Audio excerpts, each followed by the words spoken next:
So I've always been interested in access and why our students haven't had access to the top universities or any university across the United States. So that's been my interest and passion for a long time. The other interest that intersects with what we're going to talk about today are students. As a first-year teacher in Oakland, California, my principal basically told me, he's like, you're too nice, you're never going to make it here. And it was very interesting to me because actually I come from a very family that is very strong and supportive, and also my dad was in the military, and just learning, like, there's a way to command a classroom, you know, even if I was nice and young and, you know, fresh out of college. But what really helped me my first year were the students. And the students were such revolutionaries.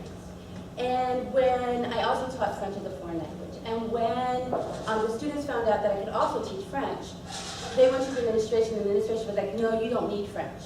They actually went back to their parents and got their parents to protest. So I taught ESL and French, so they could also have another language, because at that time we had Spanish and we had French. And then another opportunity came when the principal came to my room as a first-year teacher. They were like, Miss Knight, we know how this works. We will raise our right hand if we know the answer, and we will raise our left hand if we don't know the answer.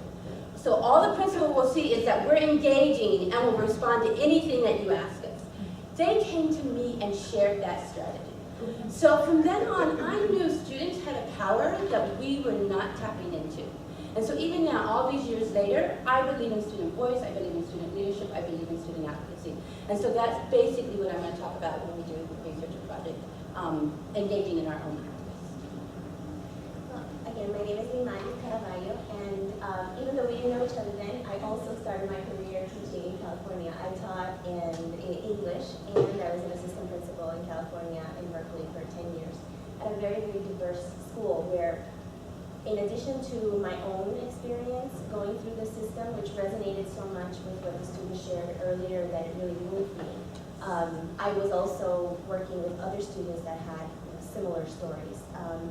So I've always been interested in student stories and students' narratives, and it overlapped so well with my work in English language arts. And so when I left and decided to pursue my doctoral career, my research naturally took me to student stories and students' narratives. And so I did a long-term, a 3-year ethnographic study in an urban public school here in Manhattan. And what I learned about how students experienced the curriculum and how they negotiated the identities that they had to construct at home in order, to survive, to get along with their families, to continue to support their cultural communities, and then what they had to do in school to be successful was really very, very moving for me. And it gave me a different kind of impetus in my research and my practice, and it made me think about how can I work with students, not in conducting research about them, but with them.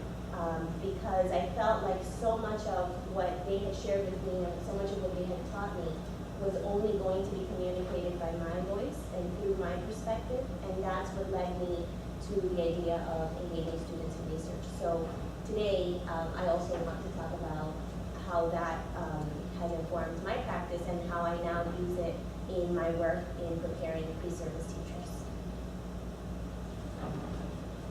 So the first question I'm going to ask you, I actually am doing work with the Department of Ed, doing in-service work around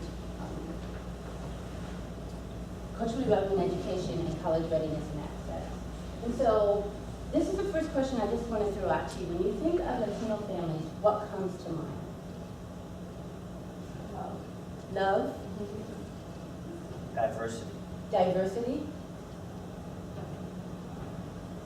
Hard work. Hard work. Love, diversity, hard work. Focus on education. Focus on education.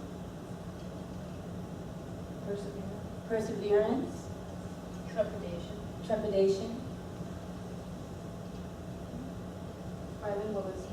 Bilingualism. So many of you have mentioned what we consider, of course, as strengths-based notions of families. Very positive, very affirming, comes from a good space. Unfortunately, what I hear a lot is that they don't care about education. They won't come to the school. and they don't speak English. So we can see how different that is from what we've just heard here today. And so I just want to share that today I'm going to build on many of these strengths-based perspectives that we've just talked about. Okay.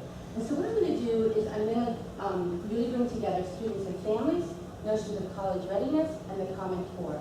And the activity on student inquiry I'm taking today is actually a book that a Brooklyn high school teacher and I wrote on college ready, preparing Franklin Latino youth for higher education. And what we're looking at, how many of you are familiar with culturally relevant education? If you could just raise your hand. Okay, great, good. So, we're looking at the 3 tenets, and most people focus only on the academics, and they think academics is enough. And what we've learned is academics alone is not enough. It is necessary, but not enough. And so we want to move beyond just the Common Core learning standards, and we really want to think about how many of those things that you just shared, how do we build on the cultural knowledge and experiences that our students and families have? So instead of seeing them as they don't speak English, we see them as bilingual. Instead of seeing the love and compassion that many of you just talked about, we tend to see they don't care. So how do we really bring forth this positive, affirming cultural knowledge and lived experiences that our students and families have into the schools? And then the next thing we want to think about is critical consciousness that many of us already bring about because of different experiences that we've had in life around access and equity.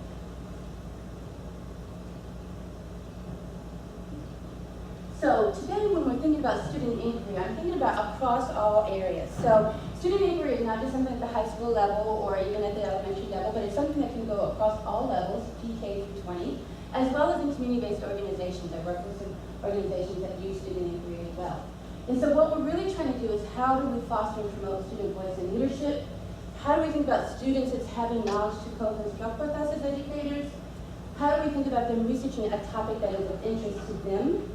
And how do we develop this academic identity while affirming their cultural identities? We're trying to do all of these in terms of supporting our youth. So when we say they're not making it, or we see the data and the data is showing they're not making it, how do we bring together all of these elements to really support our youth? And so what I did, I worked on a research project with about 25 youth, and we actually paid them $10 an interview because what we wanted our youth to see is that researching is an academic identity. And so the kind of things you encounter as a researcher are the kinds of things you can encounter in any of your classes around science or English in terms of like co-constructing questions. And so they had to do an interview with a family member because this particular school was saying the family members won't come. But I was sharing family members still have a lot of knowledge and they're hardworking. And they may be working hard and they can come, but that doesn't mean they don't care about their child's education. And it doesn't mean they don't want to be involved. So how do we as educators plan lessons that involve our parents without them having to come to the school, but they're still involved? And so this way of doing student inquiry allows our students to go into their families and communities to really begin to ask questions that are of interest to them that also build on academic literacies. So they were in, so we gave them a research team that I had, gave about 10 to 17 questions with our students that we were really interested in knowing. And then we asked them to create 5 questions that they really wanted to know about going to college, that no one was answering for them. So what we were saying about lack of information, how do students get information? So one of the things we wanted to think about was what kind of information did they want, first of all. And then when we looked at who they interviewed sisters, mothers, aunts, fathers, cousins, and a coach. So why do you think they would choose a coach as a family member?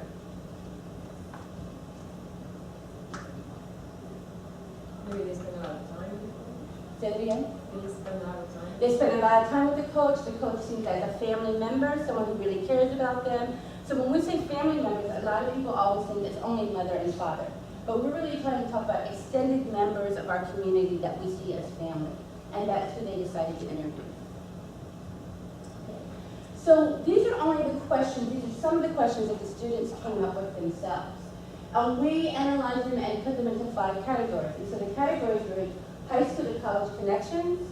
They wanted to know about family experiences in college. What role did race and ethnicity in their lives play? Questions about financial aid. And then we did a topic called future-oriented questions. And so actually what I'm going to ask you to do is I'm going to give you some of the questions. And actually, since we have about 10 people, Maybe if we can get into groups of 3 or 4, and each of you will have a question. And I want you to just hypothesize if the teen student was asking this question of a family member, what do you think the response would be? So if we could get into groups of 3 or 4, that would be perfect.